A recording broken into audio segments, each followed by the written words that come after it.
गजेंद्र दा सब फर्टिलिटी मुजफ्फरपुर। हाँ हो गया जी। वंदे पुरुषोत्तमम वंदे पुरुषोत्तमम वंदे पुरुषोत्तमम। मेरे परम दयाल ठाकुर जी, जगत जननी प्रमद्याशिष वर्मा, परम पूज्य पादाचार्य पूज्य पास किसी दादा, परम पूज्य पादाचार्य पूजनीय बवाईदा, परम पूज्य बवाईदा के चरणों में कोटि से प्रणाम। ऑनलाइन सत्संग में उपस्थित सभी ऋत्विक देवता को, सभी कर्मी वृंद को मेरा हार्दिक जय गुरु। जितने भी भक्त वृंद हैं सभी को मेरा हार्दिक जय गुरु। आज का आलोच्य विषय है दीक्षा का महत्व। तो इस विषय वस्तु पर मैं आपके सामने अपनी बातों को रखने जा रहा हूं। केस्टोदा शिष्य ठाकुर जी से प्रश्न करते हैं कि बिना दीक्षा के भी तो आदमी आनंदमय जीवन जीता है, तो फिर दीक्षा के बंधन में आदमी क्यों बंधे। ठाकुर जी कहते हैं दीक्षा जो शब्द है वह दीक्ष धातु से आया है। दीक्ष धातु का अर्थ ही होता है मुनिनन, अभिषेक, ज्ञान जान और पाप समाप्त करने की क्रिया। इसी में स्पष्ट दिखलाई पड़ता है कि दीक्षा की आवश्यकता क्या है। फिर ठाकुर जी कहते हैं कि दीक्षा की प्रयोजनता इसलिए है कि हर मनुष्य के जीवन में एक प्रैक्टिकल मैन चाहिए, जो कि अपने आचरण के माध्यम से लोगों को बतला दे कि जीवन का पथ क्या है, कैसे जिया जाता है, कैसे जीवन का हर क्रियाकलाप किए जाते हैं। इसलिए रामकृष्ण परमहंस भी इस पर कहते हैं, कृपा रूपी हवा तो बह रही है, तुम पाल तान तो दो ना। विधेय परमपिता को मनुष्य नहीं पकड़ सकता है, इसलिए नर विग्रह के रूप में वे बार बार आते हैं। इसलिए हमारे जीवन में शास्त्र में तीन ही शब्द, तीन ही वाक्य को कहा गया है, मातृदेवो भव, पितृदेवो भव, आचार्य देवो भव। चूंकि हमारे जीवन के ये अवलंबन तीन ही होते हैं, वो होते हैं हमारे माता पिता और हमारे गुरु। इन्हीं को हम आधार बना करके अपने जीवन में सर्वोच्च ऊंचाई को हम पा सकते हैं। अभी जो भजन हमारे आनंद भाई के द्वारा जो गाया गया उसमें स्पष्ट है कि पथ जितने भी हो लेकिन मत एक ही है। कहने का परम पुरुष से अलग अलग नहीं है, वो हर युग में आते हैं, राम के रूप में, कृष्ण के रूप में, बुद्ध के रूप में और परम गुरु के रूप में। वही परम पुरुष आज परम दयाल ठाकुर जी के रूप में इस तरह धाम पर अवतरित हुए हैं। कहा गया है, all the prophets of the past converge and awaken in death of the present, love to him is love to all in the worship of God. मतलब वर्तमान पुरुषोत्तम में ही पूर्व के जितने भी अवतारी पुरुष आए हैं सबकी बाकी झांकी देखी जा सकती है। इसलिए परम दयाल ठाकुर जी के जीवन में पाया गया है कि जितने भी मत वाले हैं, जितने भी पथ वाले हैं, ठाकुर के संस्पर्श में आकर के वे अपने जीवन को सार्थक करते हैं। एक ईसाई भक्त आकर के ठाकुर जी में अपनी ईशा को पाता है। एक मुस्लिम संप्रदाय के लोग, मुस्लिम लोग आकर के परम दयाल ठाकुर जी में अपने हजरत मोहम्मद को पाता है, और हम सभी हिंदू धर्मावलंबी राम और कृष्ण को पाते हैं।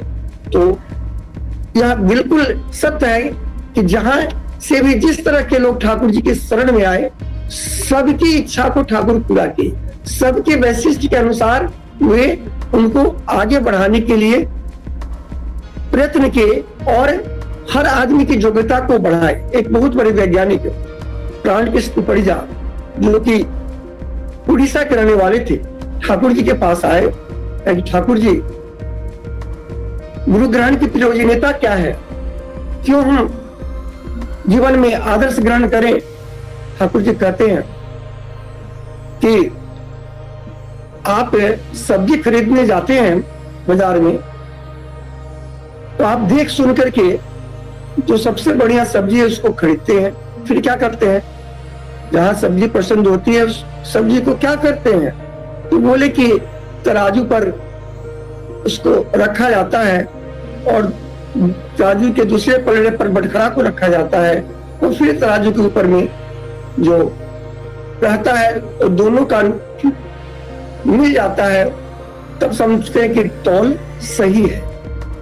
तो कहने का अर्थ ठाकुर जी कहते हैं एक सब्जी खरीदने में आप मिलान करते हैं कि तौल सही है कि नहीं है, अच्छा सब्जी कहाँ है, इतना ध्यान आप लगाते हैं, दिमाग लगाते हैं। तो आप जो अपने जीवन में जो चलते हैं या वैज्ञानिक का काम करते हैं या घर में पिता के रूप में है, घर में आप पति के रूप में है, तो इन सब जगह आपको कांटा की जरूरत नहीं कि कांटा में कांटा कैसे हम मिला रहे हैं कि हम सही है या गलत है, क्योंकि जीवन का हर एस्पेक्ट में आप कैसे समझ पाएंगे हम सही चल रहे हैं या गलत चल रहे हैं। अब समझ गए, बोले कि हाँ ठाकुर जी एक कांटा तो मिलाने की जरूरत है। ठाकुर जी कहे यहीं पर आदर्श की प्रयोजनीयता है, जिनके अंतर्गत हम मिला करके देख सकते हैं, जिनसे हम अपने कर्मों को मिला करके देख सकते हैं कि हम सही चल रहे हैं या गलत चल रहे हैं। तो गुरु बिना ग्रहण किए हुए हम जीवन में सही सही ढंग से अपने जीवन का निर्वहन हम नहीं कर सकते हैं। इसीलिए गुरु की आवश्यकता पद पर है, हर क्षण पर है। हम इतिहास के पन्नों को उलट करके देखते हैं तो चाणक्य के संस्पर्श में आकर के एक साधारण बालक चंद्रगुप्त मौर्य बन गया, मौर्य साम्राज्य की स्थापना की और वह बिल्कुल धार्मिक था। 60 वर्ष की अवस्था तक राज्य किया और 60वें वर्ष इतिहास बतलाता है उसके बाद वे कहाँ गए पता नहीं। लोग बताते हैं कि नहीं, वे जैन धर्म को स्वीकार किए, अर्थात साधना के पथ में वे चले गए। कोई मोह ममता नहीं थी, यह था गुरु ग्रहण करने का प्रभाव। बीच में जब राज सत्ता के मद में आ गए थे तो एक विष कन्या उनके यहाँ आई थी और राज नर्तकी के रूप में बहाल हुई और वह नर्तन जब कर रही थी तो एकाएक चाणक्य पहुंचते हैं और उस राज नर्तकी कोर्निश कर रही थी, मतलब चंद्रगुप्त के चरणों को चूमने जा रही थी। मतलब उसका उद्देश्य था विष कन्या का, क्योंकि दूसरे देश के द्वारा भेजी गई वो विष कन्या थी कि जैसी वह उनके चरण के नजदीक वो कोर्निश करती थी, चुमने का प्रयास करते करते दांत से उनके अंगूठे को काट लेती और चंद्रगुप्त की हत्या होती। गुरु समझ रहे थे, दृष्टा पुरुष होते हैं गुरु, वे उस समय जैसे नर्तन करते करते वह चंद्रगुप्त के अंगूठे को दांत से काटने ही जा रही थी कि पैर से प्रहार किया। चाणक्य ने, नर्तकी बेहोश होकर गिर पड़ी। चंद्रगुप्त को बहुत बुरा लगा, कहा गुरुवारी आपने यहाँ क्या किया, यह हमारे राज्य की ओर से राज नर्तकी है, इसका सम्मान है और इसका आपने अपमान कर दिया। गुरु बोलते हैं स्पष्ट शब्दों में, इससे पूछो यह कौन है, कहां से आई है, किस उद्देश्य से आ रही है।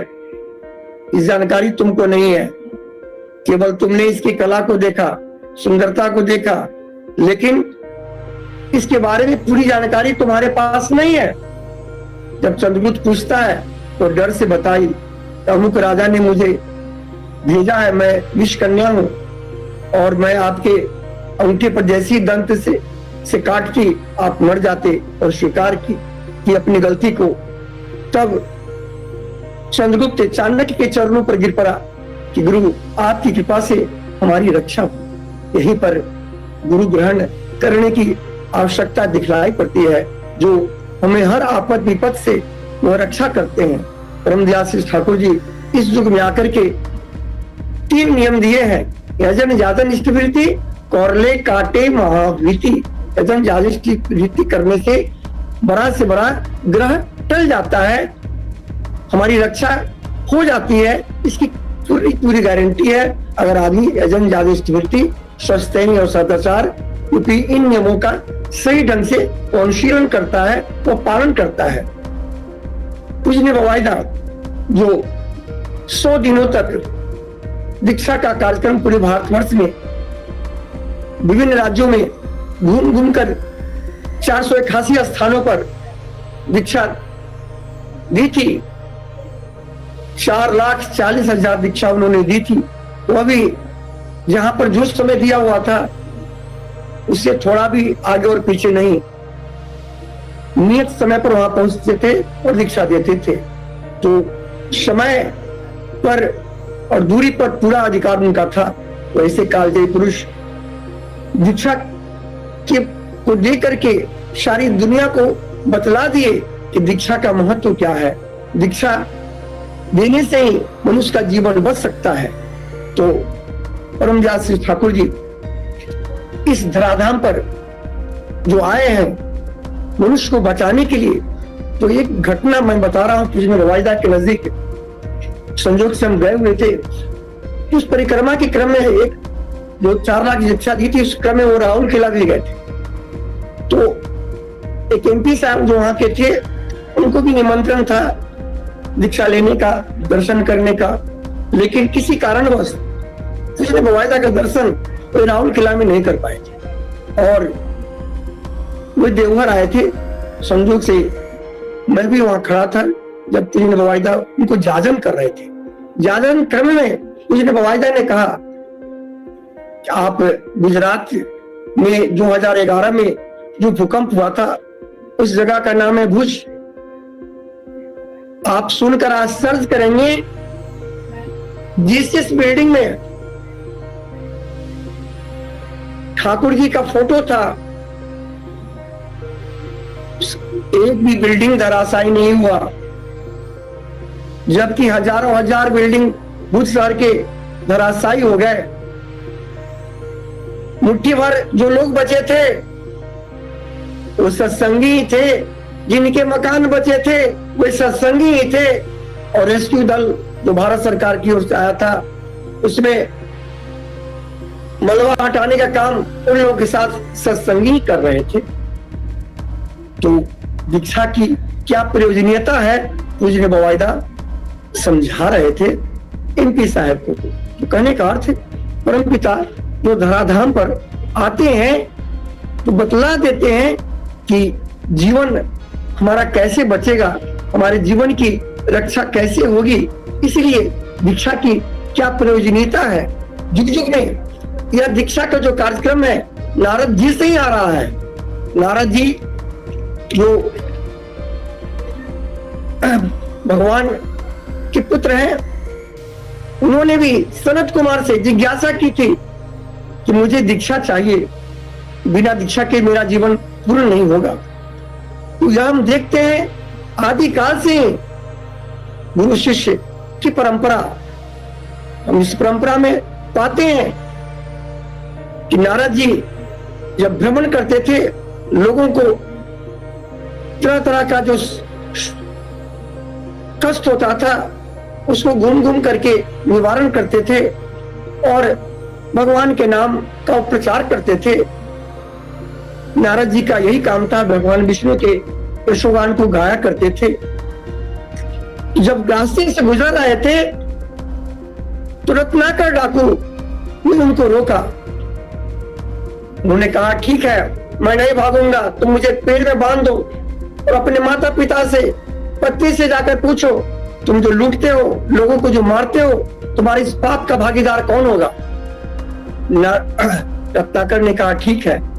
और रत्नाकर उन्हें पेड़ में बांधा और जाकर जब पूछा सब घर के सभी लोगों को, सबों ने कहा, तुम्हारा धर्म है कि जहां से ला करके मुझे खिलाओ, मेरा भरण पोषण करो, इसमें हम तुम्हारे पाप का भागीदार क्यों होंगे। उसकी आंखें खुली, नारद जी को पेड़ से खोला और चरणों में गिरा और कहा, मुझे दीक्षा प्रदान कीजिए। नारद जी ने रत्नाकर को दीक्षा दिया और राम नाम की दीक्षा तो दी, लेकिन उसके पाप कर्म इतने थे कि राम शब्द का वो सही उच्चारण नहीं करके वह मरा मरा मरा मरा कर। इसी को कहा गया है, उल्टा नाम जपत जग जाना, वाल्मीकि वह ब्रह्म समाना। उल्टा नाम जप करके भी रत्नाकर वाल्मीकि ऋषि बन गए। जिन्होंने की रामायण की रचना की। तो कहने का अर्थ गुरु ग्रहण की कितनी आवश्यकता है, ये सब घटनाएं स्पष्ट करती है कि बिना गुरु के आदमी जीवन में सफल नहीं हो सकता है। इसी सरकार जो कि वर्ल्ड का सबसे बड़ा जादूगर, वो ठाकुर जी के पास जब आया, कहा कि ठाकुर जी, हम लोग का जो जादू होता है 1 घंटा आधा घंटा के लिए जो हम लोग दिखलाते हैं, उतना ही देर तक लोग वाहवाही करता है, उसके बाद सब के सब लोग भूल जाते हैं। लेकिन आपका जादू तो ऐसा है, एक बार जो आपके शरण में आता है तो फिर आपका ही हो जाता है। ठाकुर जी दया करके अपने जादू के बारे में हम लोगों को बताए। ठाकुर जी मुस्कुराते हुए बोले कि तुम्हें अगर जादू देखना ही है मेरा, तो एक भक्त को उनके साथ लगा दिए कि आनंद बाजार में ले जाओ और जोगेश्वर रसोइया से इन्हें मिला दूं और उन्हीं से पूछेंगे हमारे जादू के बारे में। इसी सरकार एक भक्त के साथ आनंद बाजार गए और वहां जोगेश्वर रसोइया आनंद बाजार का प्रसाद परस रहा था।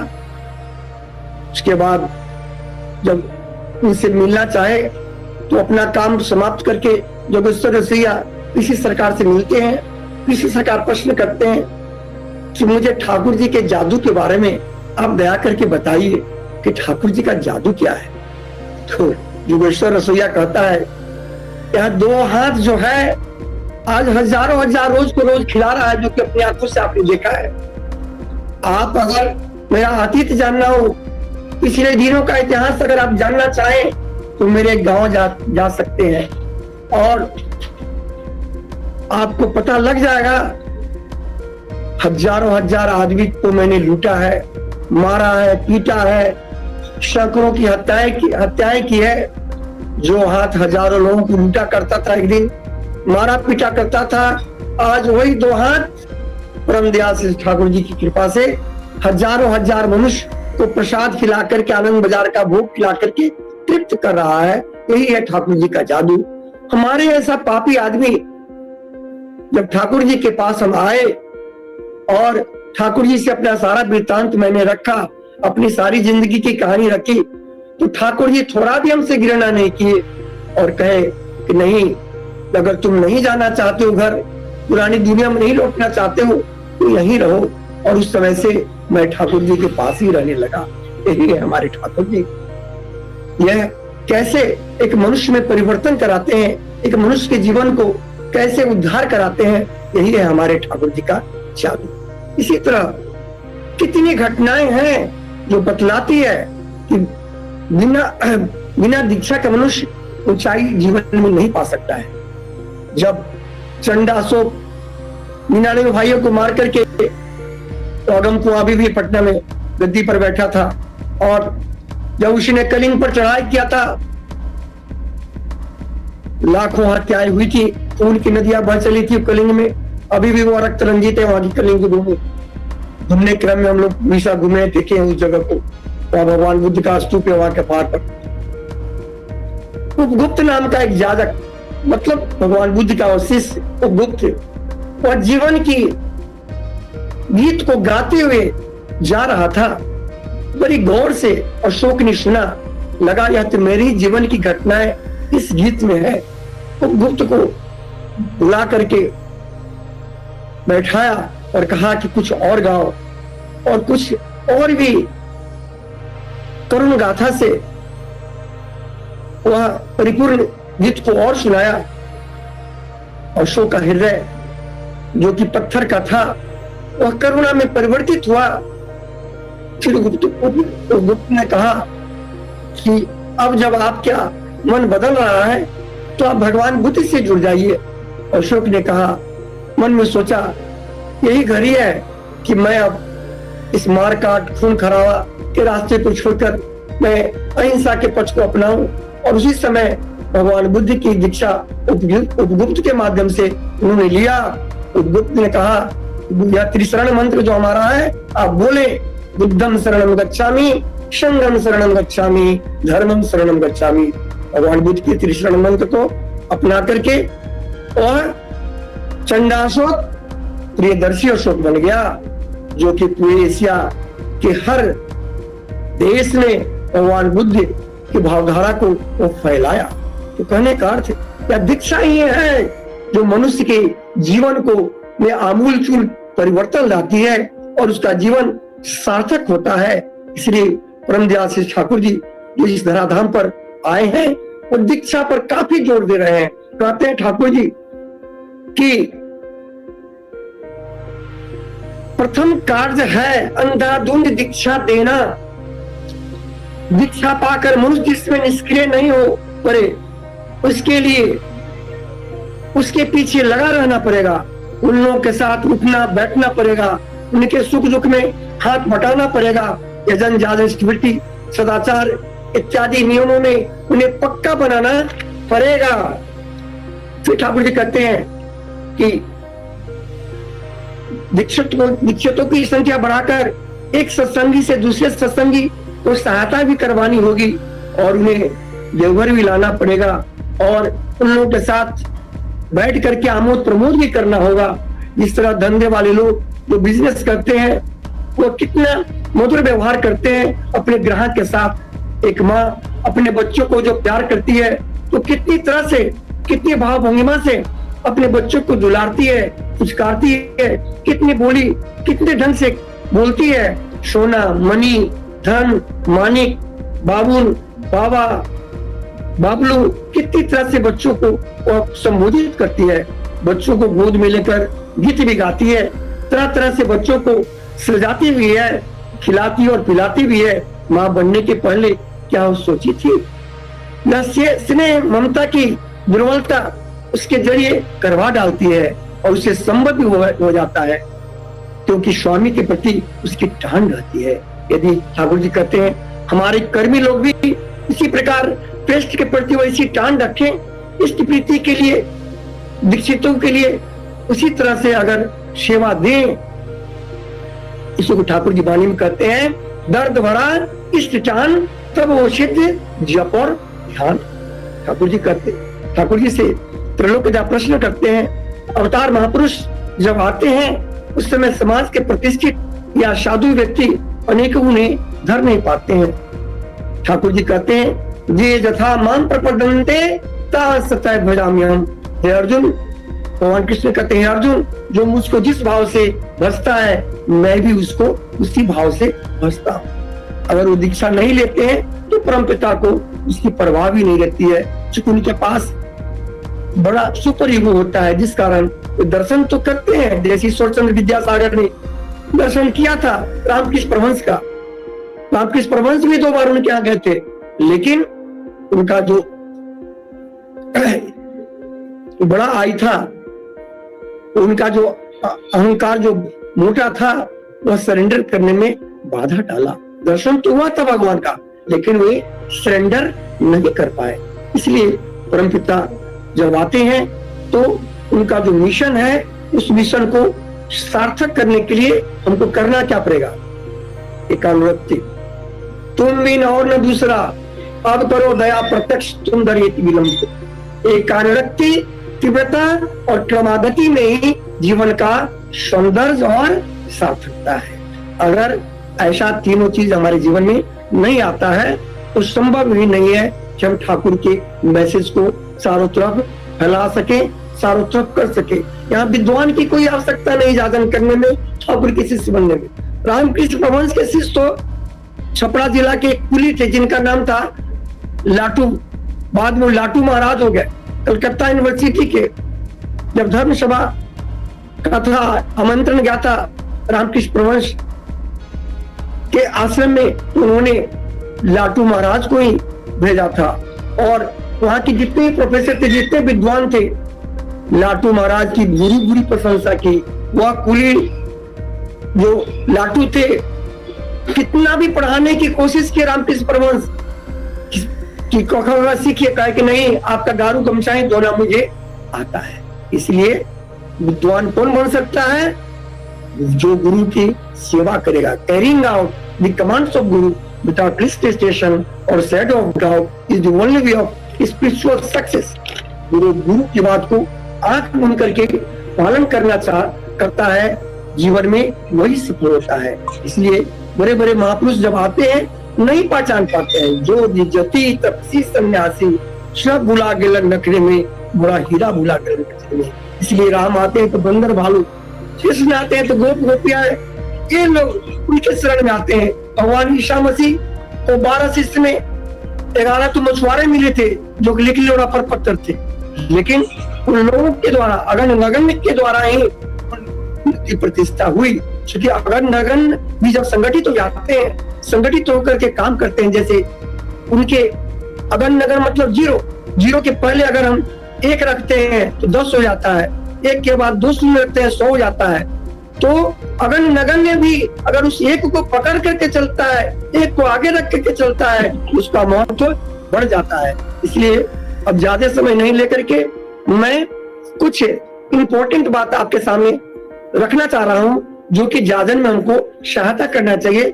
हम जाजक का बिहेवियर कैसा होना चाहिए, उनके अंदर कैसा गुण होना चाहिए, जिसे जाजन करके प्रभु के चरण में अधिक से अधिक लोगों को ला करके उनके जीवन को हम लोग धन्य कर सके। इसे ठाकुर जी कहते हैं स्वीट कन्वर्सेशन चाहिए, उनकी कथा वार्ता में मिठास चाहिए, थोड़ा भी रूढ़ रखड़ापन नहीं चाहिए, अहंकार नहीं चाहिए।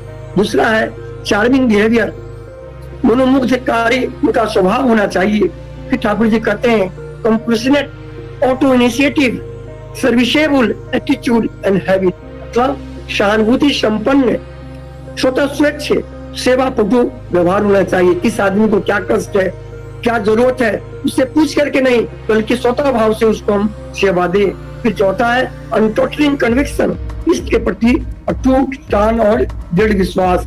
इसका अटूट टान और दृढ़ विश्वास नहीं होगा, वह कभी भी ठाकुर जी की प्रतिष्ठा नहीं कर सकेगा। इसलिए दैनंदिन जीवन यात्रा के पथ को बता करके उत्फुल्ल करते हुए एक्टिवली आइडियल में इंटरेस्टेड कर देना ही जाजन है। ठाकुर की बात अंत में कहनी चाहिए। यदि पहले करना शुरू कर देंगे कि ठाकुर के बिना कुछ नहीं होगा, तो हमारे लिए सत्य होगा, लेकिन दूसरे के लिए इसका कोई माने नहीं होगा। इसलिए सबसे अच्छा जाजन उसको प्रॉब्लम के जरिए उसकी सेवा सहायता करके उसको अपना बना करके ठाकुर के चरण में उनको डाल देना चाहिए।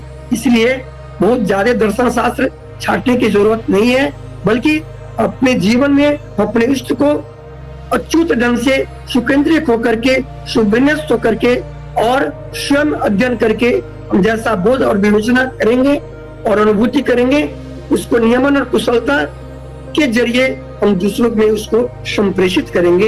यही जाजन का मूल चीज है। मतलब दूसरे के सोल को किडनैप करके हम परमपिता के चरणों में डालेंगे। यही दीक्षा की प्रयोजनीयता है, यही दीक्षा का महत्व है। क्योंकि हम अपने जीवन की एक छोटी घटना करके मैं समाप्त करूंगा कि दीक्षा का क्या महत्व है। मैं सत्संग करके एक जगह से दीक्षा देकर आ रहा था 2011 में। जम का दिया जिस दिन निकलता है दिवाली के पहले, 4-5 आदमी 9:30 बजे रात में खड़े थे हमारे मोटरसाइकिल को लूटने के लिए। मेरी मोटरसाइकिल तेज चल रही थी और वे हाथ दिए, लेकिन मैं रोका नहीं, गति को मैंने तेज की। गोली तो मैं चलाई, गोली मेरे छाती में भी लग सकती थी, पेट में भी लग सकती थी, लेकिन हेलमेट में ही क्यों लगी, जिस कारण मैं बच गया। ठुड्डी हमारी स्पर्श करती गोली निकली, ठुड्डी फटी। 30-20 किलोमीटर तक परमपिता कहां से शक्ति थी मोटरसाइकिल चलाकर, खुद अस्पताल में भर्ती जब हुए बेहोश हो गए। 20 दिनों के बाद हम स्वस्थ होकर के अभी भी 8-10 टाका हमारे ठुड्डी पर है, तो जीवन भर याद कराती रहती है कि तुम तो अब भाव में जी रहे हो। इसलिए अब थोड़ा भी परमपिता के साथ गुस्ताखी नहीं करना है, समय को बर्बाद नहीं करना है, लगे रहना है। इस ठुड्डी को देखते हुए, परमपिता को याद करते हुए, उनके प्रति कृतज्ञता ज्ञापित करते हुए दिन रात ठाकुर जी काम में लगने की चेष्टा कर रहे हैं। आप लोगों से मेरा नम्र निवेदन होगा, इस कोरोना काल में बचते हुए, कम से कम 14, 15, 20 दिन तक बचते हुए हम संभव होगा तब जाजन कार्य करेंगे, लेकिन पहला काम है हमको बचना है। इसलिए घर में ही ज्यादातर हम रहने की चेष्टा करेंगे, फोन के माध्यम से लोगों से बात करेंगे और फिर जैसे नॉर्मल हमारा होता है या कोरोना, हम अपने ठाकुर के काम में लगेंगे और आजादियों की इच्छा की पूर्ति में लगेंगे। इन्हीं शब्दों के साथ मैं अपनी वाणी को विराम देते हुए ऑनलाइन सत्संग उपस्थित सारे लोगों की मंगल कामना परमदास ठाकुर जी के चरणों में करता हूँ। जय गुरु दादा, जय गुरु दादा, जय गुरु। जय अपनी जय सारी बातों को अपने मीठे स्वर में हम लोगों के बीच रखे बहुत ही अच्छा लगा। एक छोटी बात, हमारे बौद्धा कहा करते थे, अगर मुझे मनुष्य का जीवन मिलेगा और मुझे कुकुर यानी कुत्ता भी बनना पड़ेगा तो अच्छा लगेगा, क्योंकि मैं अपने मालिक को देखूंगा, मालिक के आदेश पे चलूंगा और अपने जीवन को धन समझूंगा। अपनी सारी कहानी तय करके हम लोग को जुड़ के अच्छा लगा। चलो, मेरा दादा, जय गुरु।